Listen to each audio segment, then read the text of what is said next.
to the channel. And today, a quick video just going over my Spring TBR and the books that I've chosen that I feel will be locked in, that I'll definitely read this spring. I'm just going to go over a few of those today. Now, during the winter, I've read a lot of genre fiction, especially kind of like fantasy and sci-fi, things like that. And it's been a little while since I've returned to a true classic. So I am really excited to kick off my Spring TBR with this book. That is Cyrano de Bergerac. Now, this is like a play that's been adapted many times. It's been made into multiple movies already. Yeah, it's a kind of time period and subject matter that I find really, really interesting. There's plenty of romance in this book.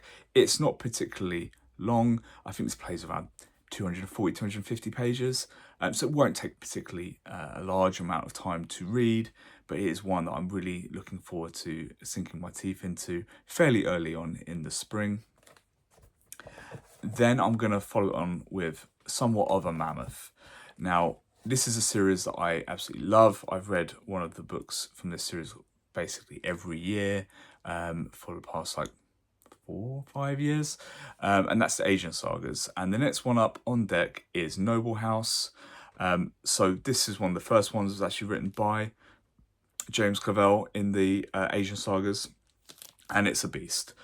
This is a really large hardback, and it runs somewhere around 1100, just over 1100 pages. So it's going to take me a fair while to read this. There's a lot of text per page. There's a large amount of pages. The pages are very large, as you can tell. So this will take me a decent chunk of my spring to get through, but I really love the Asian sagas. None of the books have let me down so far. They're all fairly different from each other as well, which was quite nice. I suppose you could say that Gaijin and Taipan are probably the two closest together as far as kind of like theme and feel goes so far, but Noble House brings things to a more modern setting, and I'm really interested to see how that plays out. That will be a big one on my Spring TBR for sure. And the third book that I can guarantee I will get to this spring will be a return to John Gwynne, and this is A Time of Blood. This is kind of the sequel. This is a sequel trilogy to the quartet of books that Gwynne had out already. So you probably have already heard of those. But this series is actually called, I think it's called Of Blood and Bone. Yes, it is. So this is book 2 of Blood and Bone, as you can see here. It takes part in the same universe as his previous books, but it is quite a long time later. This is, I believe, decades later. But yeah, the first book left the world in chaos.